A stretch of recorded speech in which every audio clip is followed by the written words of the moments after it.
Next, integration of radar pulses. In previous classes, we calculated signal to noise ratio, probability of false alarm and probability of detection only for single pulse. In general, there are number of pulses are written from the target during each radar scan. Whenever radar scans the target, there are n number of pulses that will return towards the radar. Then we need to consider all these n number of pulses. So we need to add all these n number of pulses to get the better efficiency. What is integration of radar pulses? The process of summing all the radar echoes pulses for the purpose of improving detection and is called integration. Once again, the process of summing all the radar echo pulses for the purpose of improving detection is called integration.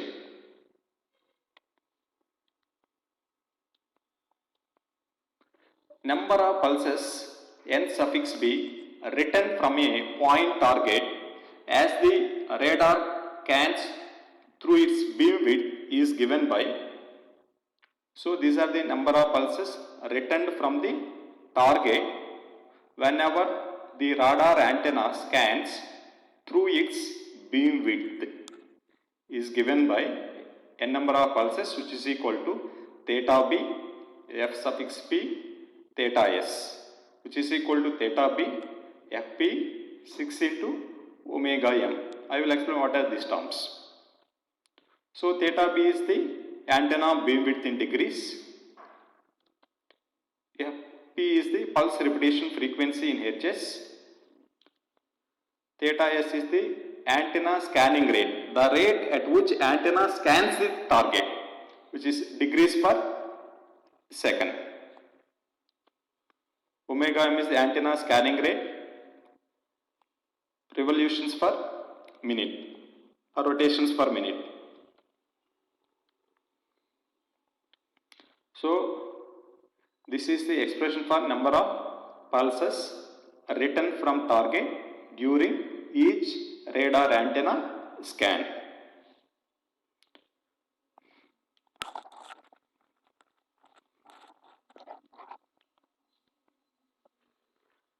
The integration may be accomplished in the receiver before the second detector or after the second detector. So the integration process may be performed in the radar receiver either before the second detector or after the second detector.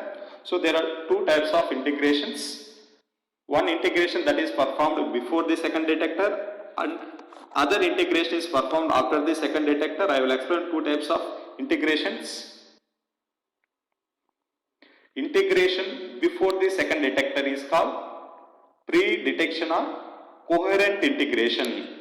Why means it is coherent means in this integration process phase of the echo signal is preserved from pulse to pulse. The integration after the second detection is called post-detection or non-coherent integration. I will explain what is difference between these two integration process. In pre-detection integration process, the phase information of pulses are preserved to benefit the summation process. To get the full benefit of the summation process, the phase information of the pulses is preserved in pre-detection, hence it is called coherent detection. Whereas in post-detection integration process, the phase information is destroyed by the second detector, hence in this phase information is not preserved. So here it will consider the phases of the pulses, hence it gives the more efficient when compared to post-detection integration. But the implementation of this post-detection is easy compared to pre-detection integration. So remember, pre-detection integration is efficient, but post-detection integration is easy to implement. Next, if n pulses, all of same signal to noise ratio, are integrated by an ideal pre-detector integration, then the resultant or integrated signal to noise ratio is n times that of the single pulse signal to noise ratio. Once again, in this integration process, n number of pulses are integrated having same signal to noise ratio over the each pulse, then resultant signal to noise ratio is n times that of the single pulse.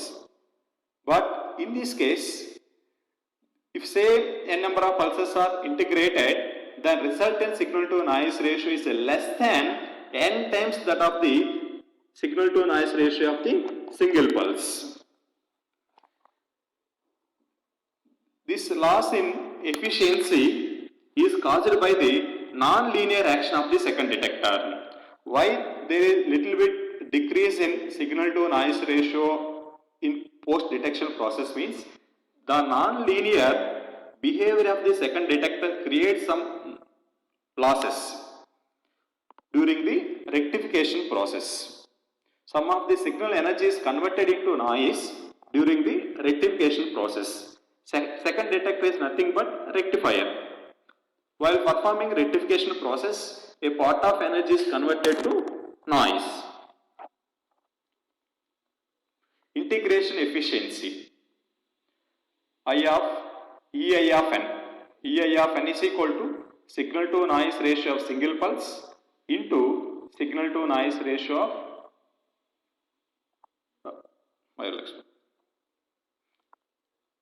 where n is the number of integrated pulses,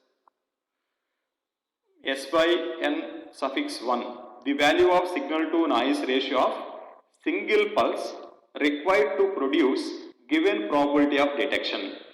When we are using single pulse, in that case signal to noise ratio. This is the value of signal to noise ratio per pulse. This is also per pulse required to produce the same probability of detection when n pulses are integrated. When n pulses are integrated, EI of n is the integration efficiency.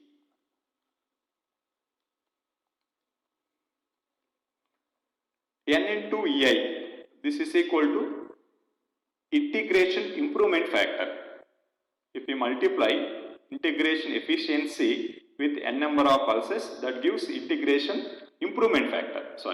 Integration improvement factor. Now, the radar equation with n pulses integrated can be written as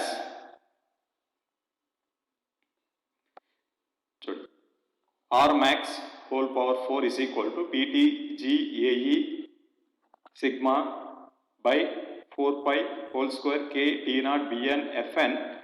If you integrate n number of pulses, then signal to noise ratio is replaced by S by n of small n. Now, what is expression for this S by n suffix n from previous here?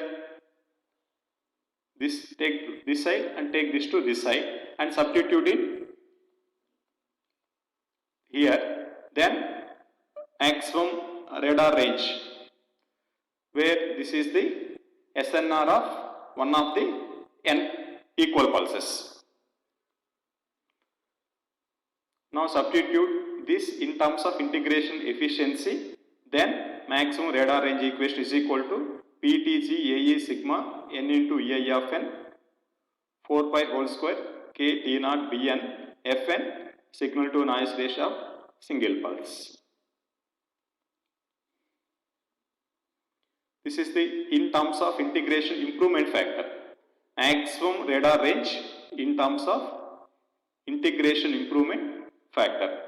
This n into EI of n is called integration improvement factor. Then this is converted to this by replacing this by corresponding term from previous equation. Next, pulse repetition frequency and range ambiguities. I will explain this in next class.